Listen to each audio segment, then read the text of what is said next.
Takutendai muri Zimbabwe nesapoti yese yamunotipa pano paSaint TV basa richienda mberi.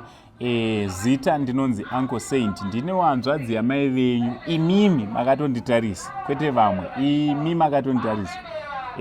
Pampachona tinotoita by force kuti mutoziva kuti ndiri hanzvadzi yamai venyu. Zvirisei kwese kwamuri. So ndadzoka zvakare namai ano vari panapa. Mai ano munofarira? Ndiri right zvangu amene. Aiwa, ndiri right. Ndozoita vandinawo panapa vanonzi Mai Zenda. Handiti Mai Zenda vandinawo panapa. Ihanzvadzi yangu. Ava ihanzvadzi yangu.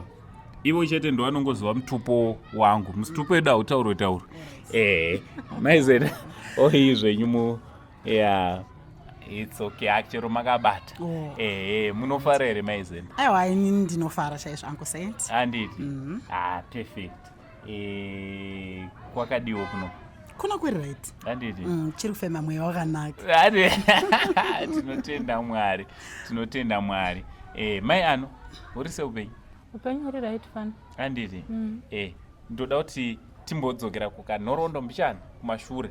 Pane vamwe vanhu vari kutotanga kuonai nhasi, vari kuona story yenyu nhasi. Handiti? Vanofanira kunzwisisa kuti tiri kubva kupi tichienda kupi. Handiti? So just a brief of your history. Kuti takasangana sei, takasangana kupi, zvaita sei. Alright. Chakaitika ndechekuti baba vemwana wangu uyu yakanga iri nhumbu. Ine 5 months ndobva azvisungirira musi wa16 November 2024. Pamba pataigara panga ari caretaker ipapa anozokwanisa pagara pamba ipapo. Ndobva ndangoitawo nowhere to go, ndobva ndatanga kugara mustreet. Ndatanga kugara mustreet pana 2nd Street na Selu pari pachimukoto, ndobva ndaigara ipapo. Ndazvara mwana wangu musi wa11 February. Ndazvara mwana musi wa11 February ndakabuda musi wa12 kumapast 1 masikati. Ndobva ndadzokera paroad po paine mwana. Ndadzokera ipapo nemwana pane imwe sister vanonzi Sister Pumps vanoshanda pachiarea ichocho, vari journalist. Ndovakauya ipapo vakati, ko mwana uyu mwana ane 1 day? Ndikati ane 1 day. Ndikanzi toita sei? Zvinoitira kuti ndikuise pasocial media muone munhu anokwanisa kuti kubatsira. Ndikati aiwa, it's okay. Ndopa ndakangoburitsawo zvandiri pachena vandataura zvandiri. Then mangwana acho makuseni pandakaona Uncle wasvika ipapo. Uncle wasvika paye ndobva wataura neni. Saka chii chamuri kunyanyoda stereki mimi sister kuti zvinhu zviite zvakanaka? Ndikati ndachida pekuti ndigare nemwana nechekuitawo business rekuti ndiite capital like musika kuti ndikwanise kuti kuraramawo nemwana, chikuru pekugara nemwana. Ndikanzi alright, it's okay.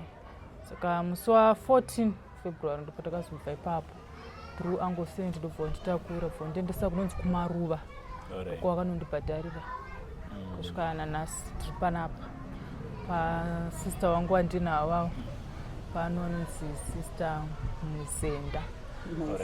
Mai Zenda.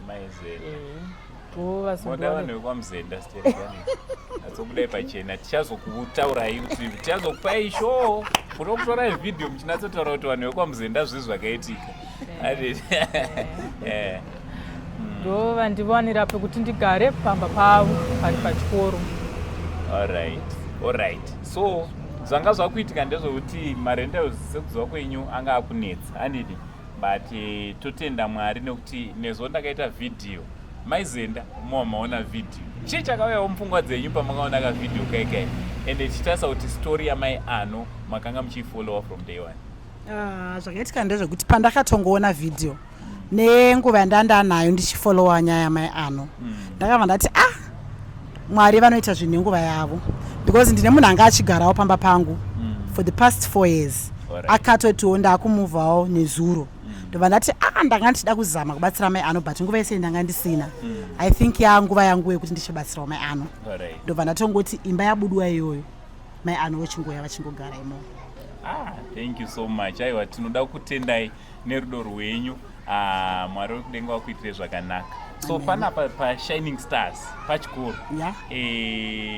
Chimbotiudzai brief about this school and also inowanikwa kupi, vanhuwo vari munomu vanoda kuinza vana zvingafamba sei kuti vasvike panapa. Alright, Shining Stars preschool iri kunonzi kwaJacha kuEpwave. Ndokwairi. iripo chikoro chine vana vakatoti izvozvi tine vana vedu maECDA neB i50 varipo. Alright. Yeah. Alright. Muchirutore here vanhu? Yeah. Famba sei? Yeah, ma preschools normally tinomati hazari. Hazari. Hayi vana tichiri kutora nokuti nhasi munhu anowana basa anodopa kusiya mwana wake. Ya zvakadaro saka vana tinongoramba tichitora kusvikira taona kuti nzvimbo yedu haichakwanisawo kutakura nhamba yakadai tomirawo takadaro. Alright, saka munotora kubva pamakore mangani kusvika makore mangani? 3 months to 6 years. Alright. 3 months ndo vanenge vari kumatoddlers edu tobva tazoita mainfants tosta maECDB. Alright. Yeah. Saka pari kubatirwa basa guru panapa. Zvokutodaro. Handiti. Aiwa, tinotenda. Also imi mune programu yenyu yamunoita zvokubatsira zvavasi mai ano vamuri kutanga nawo. Yeah. Mune vanhu vakawanda vamuri kubatsira, mune vanhu vakawanda vamunobatsira nawo, especially tichita vanhu vanorarama nedisabilities akasiyana siyana. Makazvitanga rini uye muri papi pari? Zvekubatsira nevanhu vanorarama neurema ndakazvitanga 2012. Ndakabatsirwa nemwana wangu ane condition on cerebral palsy. Then from there ndazvionawo kuti mwana wangu ane urema hwainawo handina kuzvitora seburden kana sedambudziko. Ndakati ndo patotanga rwendo rwekuchibatsira nevanhu. So muEPWET tinobatsirana nevanhu vanorarama neurema kubva kuward 1 kusvika kuward 7 and vatinobatsira so far vakusvika zvekuma 900 people vatakanyora pasi. Dzimwe dzenguva hatizowani rubatsiro runokwana munhu wese but tine vanotibatsira ma-well wishers akawanda vamwe vacho vatisingazokwanisi kutaura nemazita but rubatsiro tinoruwana rwechikafu, ma-assistive devices, magumbeze, vamwe vanobhadharwawo ma-school fees. That's what we are doing in EPWET. Wonderful. Aiwa, Mwari varamba achikufudzai mberi pabasa rakanaka ramuri kuita. Aiwa, tichida kutendai nekuda kwamai ano vamati vauye panapa. Mwari wekudenga wakuropafadze. Also tinawo wisha wakatumirawo mari yawakatumira, mari yekubhadhara. Mwari wekudenga vakuitire zvakanaka yekubhadhara marentals, but mai ano zvino vachanga vachigara panapa for free. Thank you so much. So mari iyoyo taakuzoitora toita kuti mai ano vange vari vanoshifta vachiuyawo panapa. But mai ano ndezvipowo zvamuri kutiwo izvi handina ndiri kukumbirawo kumhuri yeZimbabwe? Apa chandiri kukumbirawo mabasa ekuti ndiite. Alright. Like kuwacha ndinogona mapart time. Then kana pane anokwanisa kundibatsirawo kana nemari zvayo kuti ndikwanise kana kuita project kuhodha mabrera, ndichengeta mabrera ndichitengesa, ndinogona kupfuya mabrera. Alright. Tiri kuti zvakare zvemagroceries enyu it's okay vasiye pachikoro. Vanhu mufanotonzwa kuti tipachikoro.